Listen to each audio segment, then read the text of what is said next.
Hey everybody, it's 10 a.m. on a Saturday morning, and that means it's time to chop it up on 105.9 Crazy Country. I'm your host, Keith Saarloos, and every week we get together with someone in the Santa Ynez Valley that makes it a very, very special place. Sometimes it's people that are famous, sometimes it's restaurants, sometimes it's just people with great stories that they want to share. And today we have a vintner, we have a winemaker, we have Larry Schaffer, the mouth of the Santa Ynez Valley. I hope we can keep this to a half hour. I can sit back and just let Larry talk about the world and the state of the industry. Larry's been a winemaker here in the Santa Ynez Valley for how long now, Larry? About 20 years. 20 years. A lifetime. A lifetime. A second lifetime. A second lifetime. So tell us a little bit about yourself, Larry, for everybody who's listening, but also tell us a little bit about your brand and what brought you to Santa Ynez Valley. Sure. So I grew up in the South Bay of LA. Did not grow up in a family that drank wine at all. Me so neither. It was not part of culture whatsoever. In high school, I took pictures of a punk band in the LA music scene, and I really wanted to get into music. I started at UC Davis as an undergrad, but again, because of no interest in wine, wasn't thinking that route. Yeah. I was pre-business, which basically meant agricultural economics. Probably would have been a smart thing to do, but I didn't. I ended up transferring to UC Berkeley, graduating from the Haas Business School. Yeah. And my first job out of school was with the largest record distribution company in the world. Who was that? WEA, Warner Electro Atlantic. They owned Sire / you name it, Free Island. tickets, baby. Sounded better than it was. Yes, so got it. I was on the finance side, Oh. and I really wanted to get into the marketing side. I've got a great vinyl collection from that. It was a good time in some ways. Yeah. But I really wanted to get involved in marketing. Being a number cruncher is not what I do. Sure. And after 2 years, a couple of marketing positions became available. One was given to a guy who worked his way up from the warehouse for 7 years. I'm like, cool. And I had the CFO's backing. I had my boss's backing. The other was given to a woman who got along really well with the sales manager. Wasn't working for the company at the time. And I was young and idealistic. I'm like, I'm out. And I'll never forget when I decided to leave, the other people in my department are like, well, how can you leave? I'm like, how can you not? Mm-hmm. They were so entrenched in their job. And it was, as a young 23, it was eye-opening that people were stuck in their ways. I'm like, I cannot do that. I went into publishing, educational publishing, and then trade publishing. And about 25 years ago, I just got to a point where I wasn't happy. Life was not challenging me whatsoever. Started having kids. I really felt it was important to show them that you should enjoy what you do on a daily basis. And again, wine was not part of my world, but I had gotten into wine. I'm not a wine collector. Yeah. I'm just fascinated by the process. I had also never created anything. And the concept of taking something raw and making a product is something that is so darn cool. Love it. And so I started going back to school, living in Orange County, taking classes at junior colleges with kids who could have been my kids. OCC? No, Irvine Valley and Rancho got it. Santiago. Got it. I did that for 2 years, worked part-time in Temecula at a couple of wineries, and then transferred back to UC Davis to get my master's in viticulture and enology. So I kind of took it head on. I realized that science wasn't that challenging as much as I thought it was at 18. And then I moved up here. So I moved up here in 2005. I really had no other... I had interviews elsewhere. I could have gotten a job in Napa. I could have gotten a job in Sonoma. I moved here because of the vibe of this place and the fact that it's more about the product and less about the pomp and circumstance. And I still feel very strongly about that. And I've not worked anywhere else since. I worked at Fess Parker for about 9 vintages, and left to concentrate 100% on my own brand. Yeah. And my own brand's called Tercero, means third in Spanish. I'm a third child. I had 3 kids, but I recently got remarried and I have a 4th, so I kind of screwed that up. Quattro. And then when I went to school at Davis as an undergrad, the dormitory complexes were primero, segundo, tercero, y cuarto. So I lived in Tercero.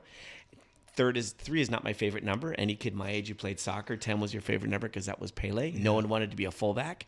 And it just kind of stuck. So I've been making wine since 2006, but it's really been since 13, 14 that I've concentrated 100% on my own brand. I've been a member of the Santa Barbara County Vintners Association. I've been a huge homer for this area. I'm involved in an organization called the Rhone Rangers, which is an advocacy group for Rhone varieties grown domestically. I'm president of that board right now. I put myself behind those things I feel strongly about. Yeah. In Santa Barbara County, wine is certainly something I feel incredibly strongly about. One of the things and one of the reasons I wanted to have you on here is I've known you almost 20 years. I mean, a very, very long time now. And when you were lab rat over at Fest Parker way back in the day, you always had something to say. You always had a great take on something. You always had a great opinion. And back in the day even before Facebook and everything else, you were right there in the message boards. You know what I mean? You were sharing thoughts. You were, at the best way I can possibly say it, is you are a community builder. You like to be a part of a community and you want to be in the mix. Would you say that's correct? I would say that, but I also definitely play a devil's advocate role. Oh, yeah. And I think... Oh, you're my favorite contrarian. I think every community needs that nowadays more than ever. Sure. I think groupthink has become way too strong, and it definitely is true in wine, but it's true in so many other things. So I love conversation. Yeah. And one of the reasons I make wine is a conduit for conversation, pure and simple. It's on the table. Something to talk about. Something to talk about, and something to be not necessarily the focus. It doesn't have to be the focus, but it creates conversation around it. And I just always love that. I am the stupid guy who still gets onto social media and gets onto political discussions with people, because at the end of the day, I don't unfriend people unless they get nasty, because I need to hear different opinions than my own. The only way we understand the world is by understanding those outside of our realm. Agreed. If we only stick, and that's what happens these days, is everyone kind of sticks within their own little world. And that's happening in the wine business too, for sure. Let's take it. I want to talk about your little hot take that you had recently that I watched the video and I was like, way to go, Larry, where you were talking about, wine in general, but really the negative Nancy's of the wine world versus really having constructive conversations about wine. At the core of wine, everyone in our industry claims that you should drink what you want to drink. Sure. And I think 30, 40 years ago... Kind of like listen to what you want to listen? Kind of like that. Kind of. And I think 30, 40 years ago, there was more open-mindedness with regards to that. Really? I know. Ooh, hot take by Larry. Nothing I'm saying is earth-shattering. Nothing I'm saying is rocket science. It's really, really simple. It's an absolute for me. I don't care what you drink. I don't care how you drink it. But as a member of the wine community, people look towards me and you and Psalms and online wine educators as experts. And when an expert pans a certain wine and you like that wine, well, now you have an existential moment. It's like, well, I like this wine, but I guess I'm not supposed to. And people laugh at that and say, well, come on, that doesn't happen. I'm like, oh, yes, it does. Sure. With wine, people don't have strong convictions. But the majority of people don't have strong convictions about what they should like and what they shouldn't. They just like what they like. But when an expert says... Which, by the way, I 100% agree with. I mean, I think of wine like a joke, right? If you laugh, it's funny. And if you don't laugh, it's not funny. It's like music. Yep. I never claim that there's good or bad music. There's music you like and music you don't like. Totally. And for me, when it comes to wine, I'll drink a glass of any wine. The question is whether I'll drink a second glass. I don't care. And, for me, you want to put ice cubes in my wine, and people are like, oh, my gosh, how could you allow people to do that? And the analogy I use is if you're a musician, you can't control the speaker somebody listens to your song on. You can't control if they're listening to it in an elevator. It doesn't matter. They're listening to your music. Yes. I had somebody in the taste room today. He goes, well, this is my least favorite of your wines. I'm like, cool. Thank you for letting me know. He goes, doesn't that make you mad? I'm like, why? I didn't make you dislike it. Yeah. I create a product. If you like it, great. And if you don't, that's totally fine. Totally. But I just don't think our industry gets that. And the number of quote unquote educators over the last 5 years that were drinking 2 Buck Chuck yesterday and are drinking Burgundy today and now laugh about all the people that are drinking 2 Buck Chuck, or you name whatever brand you want to name, it's ridiculous. It hurts our industry. And it's hurting it more now than ever before at a time when we don't need that. We need people coming to the table. We need people with open minds to try whatever they want to try. Because ultimately, why do we care? When somebody says, I would never put ice cubes in your wine, I look at their shoes. They'd say, I will never wear those shoes. If you want to judge, I've been judged all my life. We've all been judged. Sure. I've been judged, and I'm done with it. There's no need for it. By not judging, we open the door and we allow people to do what they want to do. And we just don't do that enough in our industry. And that's true in this county. It's true everywhere. We're not immune to that. See, I couldn't agree with you more. I think one of the things that I always love using musical analogies with music, with wine, specifically because there are certain songs I love. And I mean, I love this song. I could cry about it. There's songs I scream at the top of my lungs. I have songs that just remind me of my kids, right? And does that make it a good song? Does that make it a bad song? Does that make it, it just means that that song is important to me. And when I think about wine, I always think of art is how we decorate our walls. Music is how we decorate our space. And wine, to me, has always been how you decorate your community.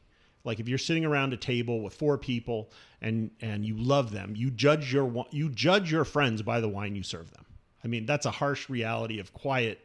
But if you have someone coming over, everybody's got that little golden bottle that glows that they're just waiting for, especially some right night to drink it. And they're like, tonight's the night. Tonight's the night.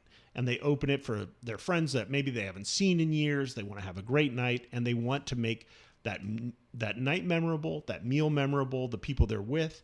And they open it and they sit down and go, hey, I want to share this. This one thing is important to me, and I want to share it with you. That doesn't mean it has to be an expensive bottle. It doesn't mean it has to be something. It could be a bottle you bought for $15 25 years ago because you were on some road trip somewhere and you happen to stop somewhere and talk to a guy like you and have a memorable conversation. You go, hey, give me 2 of those. And you drank one, loved it, and the other one you're like, oh, I'm going to save it. Price does not dictate special. Varietals don't dictate special. To me, just like you were using that analogy with music, there are certain songs that become your song. And you dance to it with your wife, with your girlfriend, with your spouse, with your partner. And for some reason that song just is part of your journey, your life. And when you open that bottle of wine, same thing. I agree. Take the contrarian's viewpoint, Larry. I'll agree to some extent, but at the end of the day, if you're over in Europe, there's a carafe of red, there's a carafe of white. Mm-hmm. You want rosé, you're going to blend them together. Pour them together. No one's on Vivino, no one's on Delectable. If we want to break down kind of old world, new world, old world is all about the culture, which, sure. And Keith, what I love about you is that's what you've been about. Mm. And you embody that more than anyone else up in this area. It's the culture. Absolutely. It's not the status. And I think the problem with wine these days and what you're talking about runs both ways. Okay. I want to share this. I want to share this wine with you because I spent a lot of money on it. I want to share this wine with you because it's rare. And that does happen. And I'm not saying that's what you're talking about, but I think that happens with a lot of people. I agree with your sense that no, it's just a special bottle, and special just means it means something. It could be a 20-year-old bottle of $2 Chuck that you forgot in your garage, and it's part of your journey. And I love that word, journey. Exactly what you were just describing, and I just want to clarify that is that sometimes price does dictate to somebody its uniqueness or special, or I spent a bunch of money on this, therefore it's important to me. Because they spent, I always equate time to money, right? Of course. I spent this many hours working towards buying this thing that I wanted. So it's how much of your life did you give up for that thing? It could be a car. It could be a camera. It could be that one big purchase you made. And then all of a sudden, forever, that's going to be associated with that for you. I'm not using the same... I could use the other side of that example, which I think is a negative, which is how many people got turned on to very specific wine brands that because they were in Las Vegas, Nevada, and they were in Vegas and they were on a sales trip, and maybe that person, I'm totally hypothetical, but I know this happens a lot. Somebody gets taken out to dinner by some company and they order a bottle of blankety blank. And then all of a sudden, for the rest of their life, they're going to equate, and I know that this is the goal of that brand, is to equate success with that wine because they were a success that night. Maybe they didn't know very much about wine. And now every time they drink it, it has become the thing that indemnifies their success. The other side of that is I have drank expensive wines with people I don't like. And I have drank very crappy wines. And I don't mean crappy, but I just mean I drank wines that I've never heard of, whatever, sitting on a tailgate with a buddy. And I would say I probably enjoyed the tailgate wine more than I enjoyed the expensive, you should like this kind of a thing. Because wine is a conversation piece and community. Totally. So your story, I can go back to that one more time and say, when you're sharing that bottle, we shouldn't care what anyone else thinks. We are just sharing that because it's special to us. It's like if I play a song that I love and people go, I don't care. I don't care because I love this song. And if you don't like it, that's okay. And I'm not here to convince you otherwise. That's the whole thing about wine too. Yes. When somebody says you don't like something, I'm not here to convince them. I might find out why, because I'm a curious person. And I like to find out, when something doesn't happen, it's important to find out why as much as when it happens exactly the way you want to. You get complacent that way. I never want to get complacent. I always want to wonder what if and why. Mm-hmm. I have a wine that I just produced called Curiosity. And I call it Curiosity because that's a word we use with kids. We don't use with adults enough. And that's really sad. Going on, I know a bunch of tangents here, but I am more curious now than I've ever been in my life. Mm-hmm. And it's keeping me young. And it's keeping me curious, and it's keeping me wondering, and it's making me want to communicate with people and talk to people and listen. It's one of the things I was going to talk about with the challenges of the wine industry right now. We talk about storytelling, and that's great, but wine is a two-way street. Communication is a two-way street, and I think our industry doesn't do a good enough job hearing what people have to say. Sure. We want to push upon them notes. We want to push upon them our story, but ultimately they're the ones we're hoping are going to buy this wine. It's important for us to find out about them. I spend more time hearing what people have to say than me talking. I know that sounds like it's difficult to believe, but I do, and I love that every person who tries my wine or any wine has a different perspective than I do. Sure. Naturally. And I want to bring that out. I want people to say, I don't like this because of, or I want them to say, this reminds me of grandma's perfume. Or those are the most beautiful things. And I didn't make that happen, but I made a product that allowed them to time travel. You bring up a very interesting point that I think we, as a area that does produce arguably the best wine in the world, I think we have the soil composition, we have the water table, we have the transverse mountain range, we have the beautiful wind that blows through, we have the longest growing season in the world. We can grow Burgundy to Bordeaux within 30 minutes. Nobody else in the world can do that. If God made a place to grow grapes, here it is. The interesting part of what you just brought up, if we take that, and then you brought up storytelling, because I'm a huge proponent of that as well.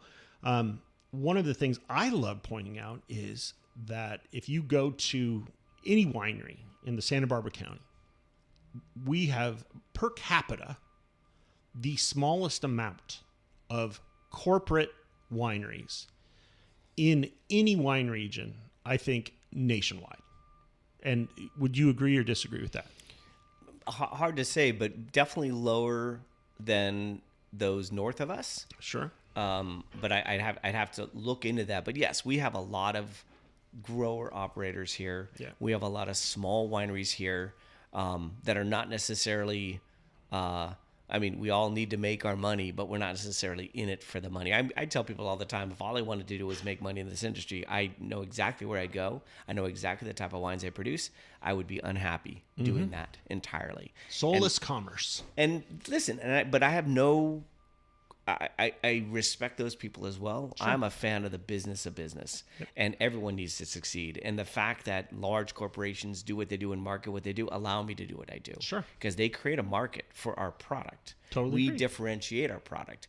One of the other things I wanted to talk about, which I mentioned in that video, we need to be positive. And our industry tends to... This is what I wanted to talk about. Our industry tends to try to step on other people to make ourselves taller. and there's no need to do that. Santa Barbara County makes beautiful wines, arguably some of the best in the world, and we're still a young region. And we have more diversity in what we produce. And that's a double-edged sword. We've always known it's been a double-edged sword. Sure. But we make great wines. And for the money, for how much we charge or how little we charge, I don't think there's a county in California or in the country that can do what we do. Our bang for the buck is, I always say Santa Barbara County, if it does one thing, it's under promise and over deliver. And that's great. And the average wine here is better than the average wine in almost any other place in the U.S. I'm convinced Totally of agree. that. But wineries need to stop pointing fingers at corporations or talking about additives and talking about, be proud of what you do. Yep. Use your positives rather than other people is what I say. So I'm, again, the stupid person that goes onto social media and battles with sommeliers who make people feel bad about drinking things that they feel are below them. Ooh, Psalms have a hard. I have just personal thing. Whether it's somms, whether it's Totally. wine buyers, whether it's wine educators. Sure. I don't like the term wine educator.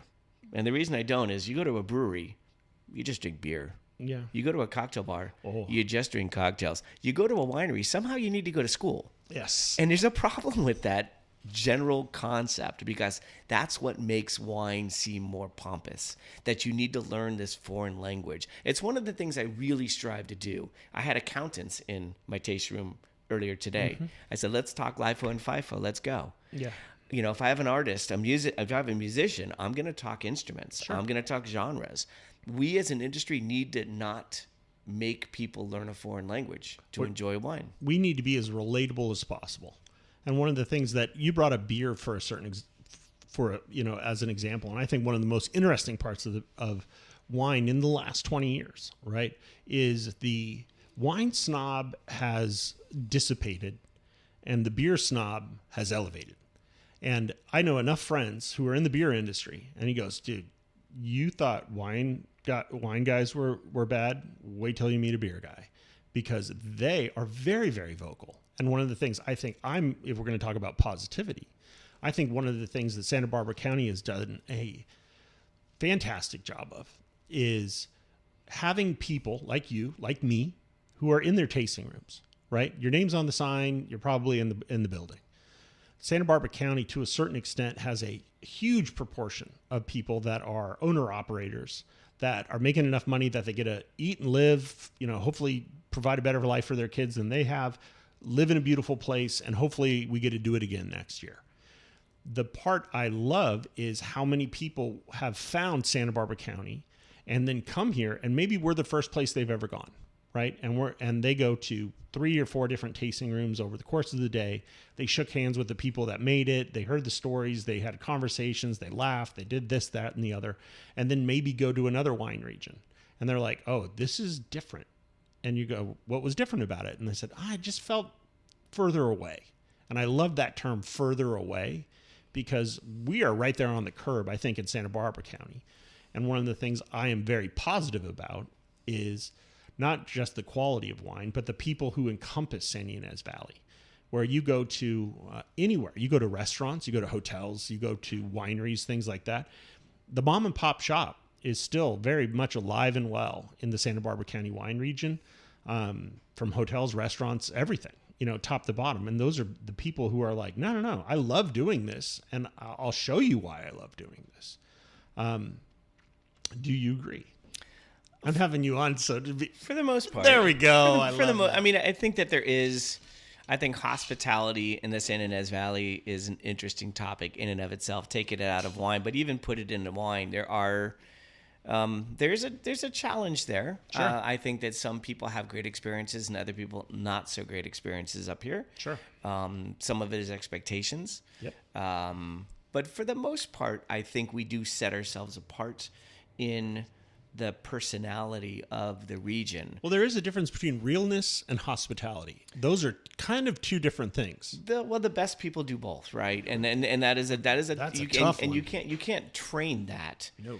The woman I have working in my tasting room, I'm outing Becca. She's awesome. She has no wine experience. Mm-hmm. People love her. Yeah. Because I don't have a script. Yep. People come in. She'll talk about horses. She'll talk about her dad was an OBG for 70 years. She talks about all this stuff. They're captivated. Life experience. And I hear this again, and she continues to come at me and say, but I feel uncomfortable with wine. I'm like, great. Continue to feel uncomfortable with wine. I don't need you to feel comfortable. I don't want to retrain you.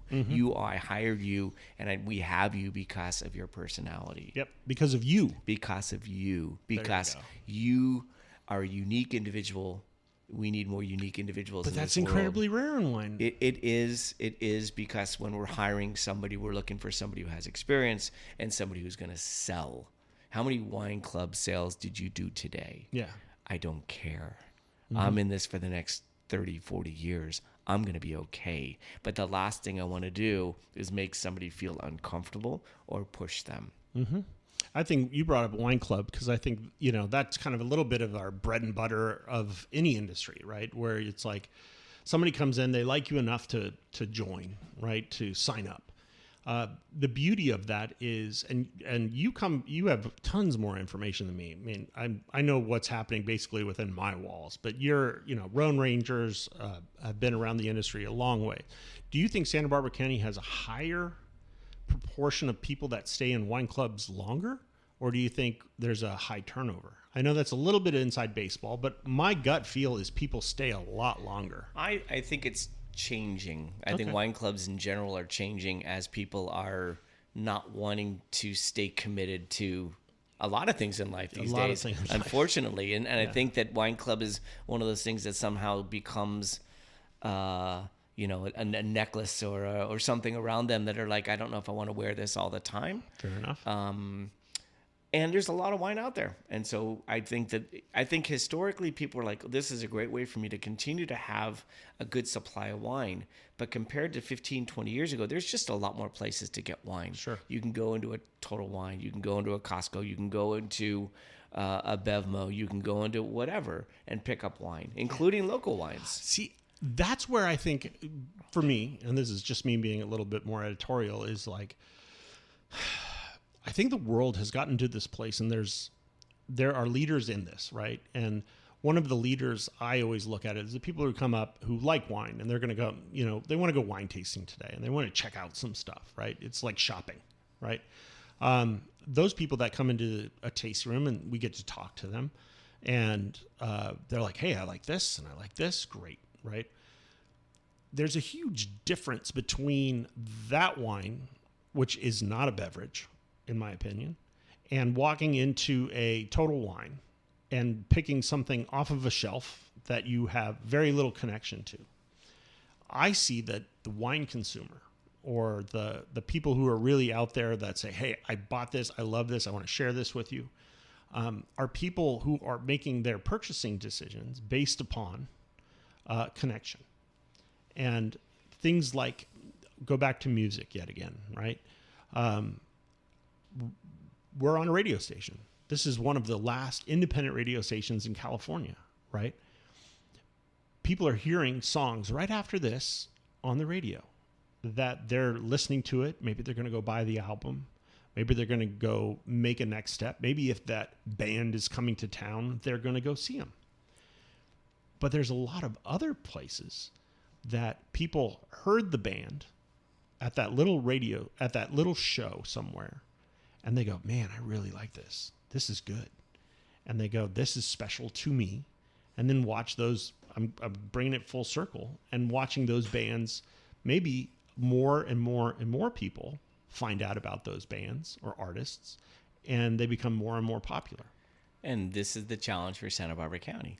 And this is where marketing comes in, and this is where getting down south, because if you're a band that plays a song on a radio station, got a tour. You got to tour. You got to get out. And I've always called myself a 70s garage band as a winemaker, because I have no problem. You need me in Pacoima tomorrow, I'm there. Because ultimately, the only way you're going to know you like something, just like the only way you're going to know if you like a song, is somebody has to play it. Right. Now, we can't control whether they like it, but we want to be a part of the discussion. And that's where it's been a 20-year battle for me to know that people in Southern California don't know that we exist. And it in some ways it hurts, but in some ways it's really hopeful, because that means we have opportunities. We have not even scratched the surface of those opportunities. When I drive to Orange County and I see how many wines from regions north of us are being poured there, I know our wines could be there. It's just a matter of how do we make that happen? Okay. Lots of ways. So Larry, we've talked for about a half hour. I have a question for you. Can you stay on for one more half hour? I wish I could, but I can't. Okay. You'll have to have me back. Oh, I'd love to. Bring it. So everyone, this is Keith Saarloos, and this has been with Larry Schaffer of Tercero Wines. He's located right in the middle of Los Olivos, right around the corner from Keith. Don't say that. I call myself, I'm in the Bermuda Triangle of tasting rooms, unfortunately, because everyone around me is a lot more well-known than I am. Branding. So for those of you who know the area, I'm across the street from Stoltman. Yep. Right in between Dragonette and Liquid Farm, very close to Lucky Penny, which just opened up. You're going to hopefully pay me for that. Yeah. My son's working there now. Perfect. So I'm right. I'm in the midst of all of these tasting rooms. We make a lot of different wines. You know, we kind of pride ourselves in not, quote unquote, towing the line and just making what everyone else is doing. And I don't do that for any other reason than I'm a really curious winemaker. Larry, I wanted to have you in for a few different reasons. One, I love how outspoken and positive you are for the Santa Barbara County wine region. I think we are so incredibly lucky to have you, you know, honestly. I think there's so many people that get into wine because they maybe were successful at something else in their life, and then they just want to hold a bottle with their name on it. There's a lot of that in wine. And then there's a lot of people who are in it for the love of the game. And one of the things I have always loved and respected about you, I haven't always agreed with you, which I also appreciate, but you have been in it for the love of the game for 20 years. And you have created great wines. You have created great community. You have been an outspoken member of the Santa Barbara community, online, in person, will step up to the mic when need be. You're not hiding from anybody. You are speaking your heart and speaking your mind for a huge community of people that literally feed their kids by either growing grapes or making wine or working in our wonderful service industry in the Santa Ynez Valley in Santa Barbara County. Because one of the things I love thinking about is, you know, the wine industry in Santa Barbara County is like has a $1.2 billion economic impact. So everybody who thinks that a winery is some billionaire that doesn't have to do that and they don't care if they make money or lose it, that may be true in some regions. But there are 250, 300 wineries in Santa Barbara County. And I think a vast majority of them are like you and like me, that are in it for the love of the game, and are here to see it thrive and survive. I couldn't agree more. Two things I want to say. One, I also have gotten to a point in my life where I'm incredibly comfortable and happy and more outspoken and just not caring at this point. And not that I don't care. I care about everything. I just don't care about how people are going to react, because ultimately I speak what I believe. Yeah. And then the last thing I want to say is I am just so darn proud sitting here across from you. I have seen an evolution in you over the last 20 years that I don't think you necessarily would have seen in yourself if you look back 20 years and look at yourself now. And if you are not proud of the person you are, and and not only that, as a spokesperson for this valley, I know you don't believe you are. You are probably more so than anyone else. It's an honor to call you a friend. Oh, Larry, you're the best. We're going to cut that out. So everybody, this has been Keith Saarloos and Larry Schaffer of Tercero Wines, located right in the heart of Los Olivos. Go into his tasting room, bring an opinion. Larry will probably have a contrarian's viewpoint, which is fantastic. The world needs more contrarians. It really does. What the world needs is more people that force you to think. And I think that's one of the things that you do so well. And I'm definitely having you back sooner than later. So this has been Keith Saarloos on Choppin' It Up on 105.9 Crazy Country. Back to your regularly scheduled programming.